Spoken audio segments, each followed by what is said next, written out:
Hi, Wasatch. It's Mrs. Jensen.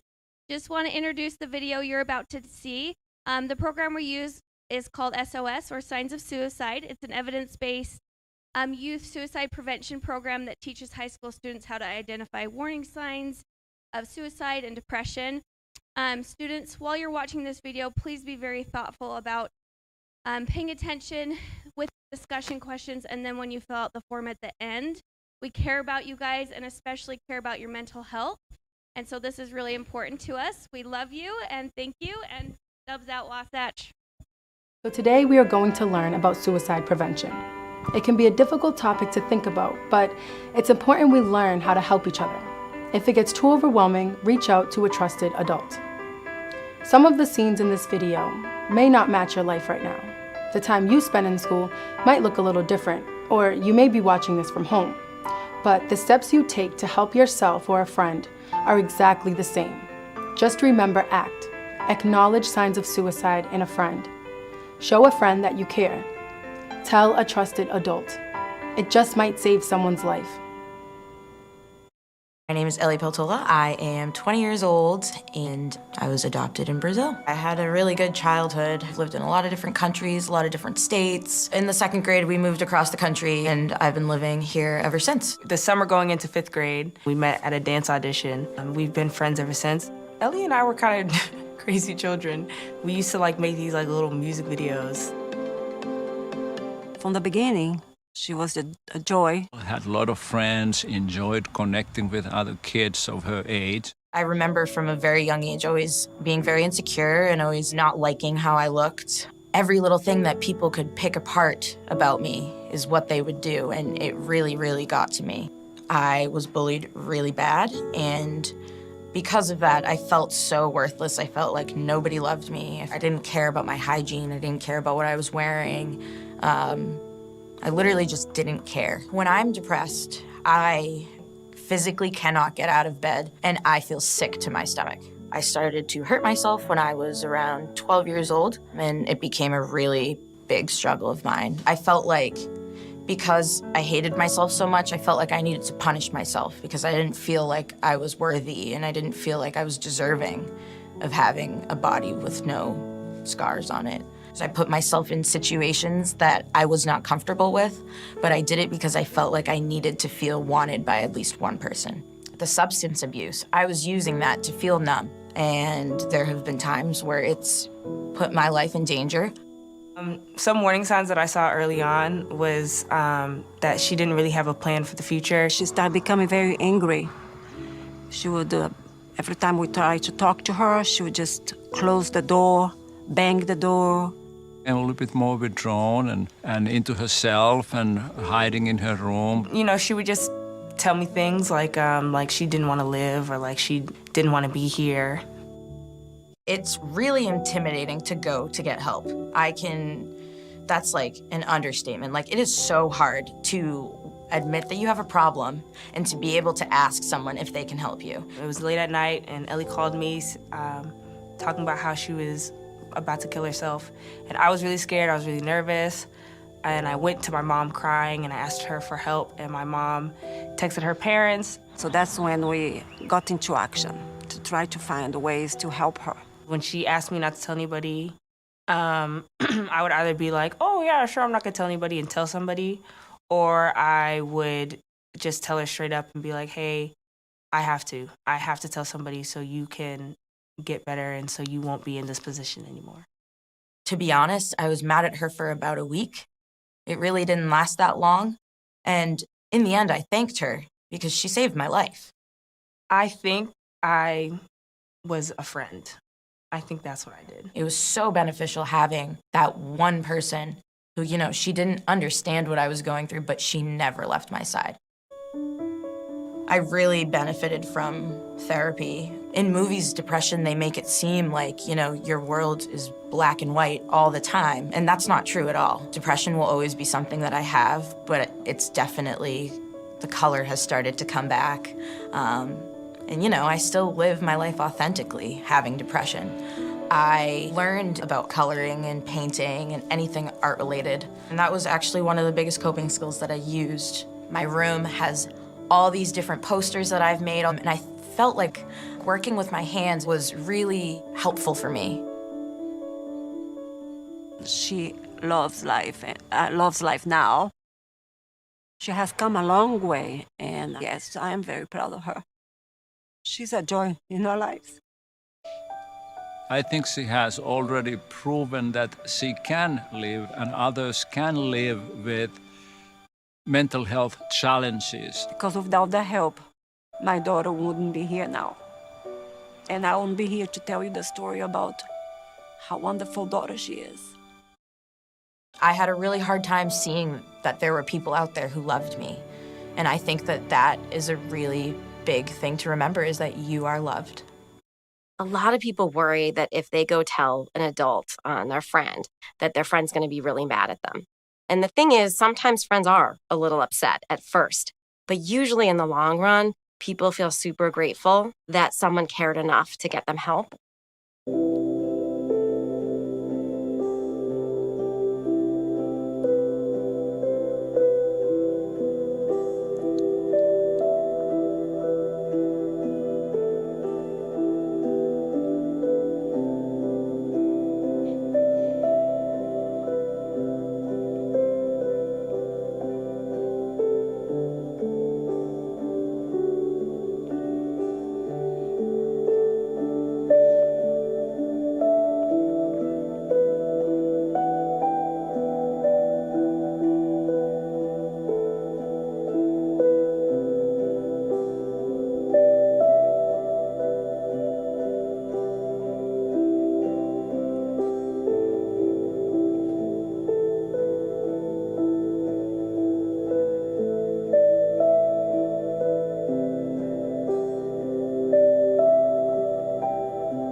Some of the common myths that exist about suicide are that if you have a conversation with someone about suicide, that you might introduce the idea where it had not been on their mind. And we know that that is not true. Very often, talking about suicide is an indication that someone is seeking help. So the majority of people who are thinking about suicide have something like depression, either depression or some other mental health condition going on. Depression is definitely something that is treatable, and people feel much better afterwards.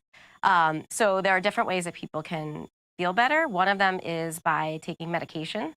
Sometimes it's also by going to counseling and talking to someone to talk through problems or to think about other ways to cope. So some healthy coping strategies would be connecting with others. So making sure that you're not isolating yourself, but that you're spending time with your friends.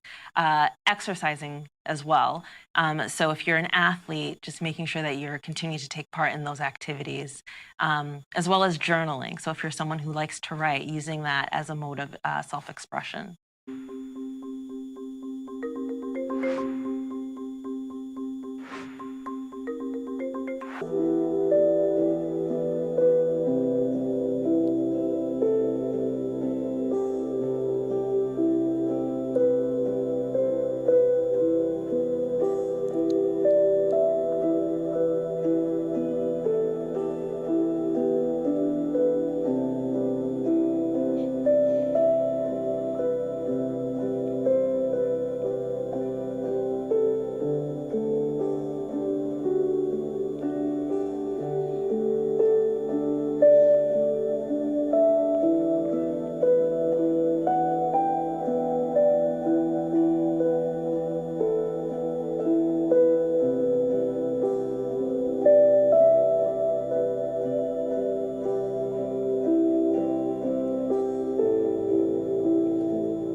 When someone is feeling depressed, it can feel like a lot of different things. For some individuals, they describe depression as, a lack of motivation to do anything. For some people, it feels just like deep and profound sadness. But a common theme is really an emotional pain. I've kind of faced depression like throughout my whole life. So there's like the grief, there's the guilt stage, there's the sleeping where you just sleep so much, but then you can't sleep at all. Sometimes you're really emotional on days and you can't stop crying, and other times you can't feel anything. For me, when my depression hits, it often, when I'm around friends and stuff, on the outside I look just fine. I'm lively and I'm outgoing, but it's when I get home and I'm alone with my thoughts and my feelings that I really just become a completely different person, that sort of the stuff on the inside starts coming out. It's important to recognize that mental health is similar to physical health in that it's something that we've got to be proactive in taking care of. Someone had the flu, someone had pneumonia, someone broke a limb, they would go see the doctor, they'd be treated. When someone is struggling with mental health disorders, it's really important to seek treatment. I had a couple friends who really loved and supported me. One of my closest friends, she went to my high school counselor and was like, hey, my friend Connor, he's feeling really down about this and his whole life, and he needs help. And that really helped me out of my sort of, I felt like I was stuck in a hole and I couldn't dig out. But he sort of helped me figure my way out. I asked someone who I knew was in therapy. I was realizing that, things weren't getting better, with my depression and my self-harm, and I had to do something about it. And I went and I asked her, how did you get into therapy? Because at that point I was in college, and the college offered counseling. And she really pushed me because I wasn't sure. She told me to get an emergency evaluation. I didn't want to go, and she dialed the phone of the counseling center on my phone and hit dial and handed me that phone, and essentially kind of forced me to take that phone call, and I went in, and that little gesture was what started my treatment. I honestly think if that wasn't for her, I wouldn't have gone sooner, and I feel like I owe her almost everything. It was years until I was able to finally reach out and get the help that I needed. And I found others like me, and I found great solace in seeing that I'm not the only one who goes through this. And that, if anything, the experiences I've gone through have made me stronger as a person today. What it was me learning to just accept who I am and being okay with who that was. To get to a place where I could actually go to therapy and talk about the issues that were really deeply bothering me, and being with other people who understand what you're going through is so valuable, and it makes you feel really less alone. I felt relieved. I felt like, wow, finally, I'm not carrying this burden on my own. Finally, someone's able to listen to me. Finally, someone who knows what this is. There's a name for it, that other people deal with it. If I could go back and tell myself one thing, I would tell myself to be kinder to myself, be kinder to me, and to treat myself the way I treat my best friend, with all the love and care, and to remember that it's okay to take care of yourself. I would tell myself that you should have got help earlier. I would tell myself that it's okay to feel what I'm feeling, and that it's okay to tell someone else what I'm feeling, and it's okay to open up both to myself and to others. I would tell myself that the bravest thing you could ever do is get help. The Safe Utah app is a very useful tool that can help you report any concerns you may have. Once you downloaded the free app, there are several ways to use it. In the top left corner, you can start a chat to text a professional regarding concerns you have about yourself or about a friend. Someone will text you back personally right away through the app and offer help and support. In the top right corner, You can submit a tip to report a variety of issues, to share something that you are concerned about or feel should be checked out by school administrators or counselors. Tips are always anonymous and are personally followed up on as soon as possible. If you feel like you would like to talk to someone in person on the phone, you can click Start a Call in the bottom left corner.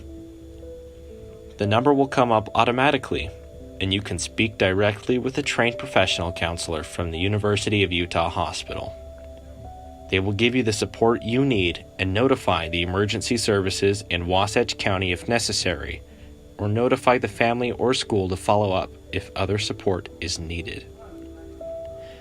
You can also check on the status of a tip that you have reported in the bottom right corner. The best part is, Safe UT is always available, 24/7, on weekends, holidays, or in the middle of the night. This app has helped save lives. Please use it and take it seriously if and when you ever need to. It is there if you ever need help.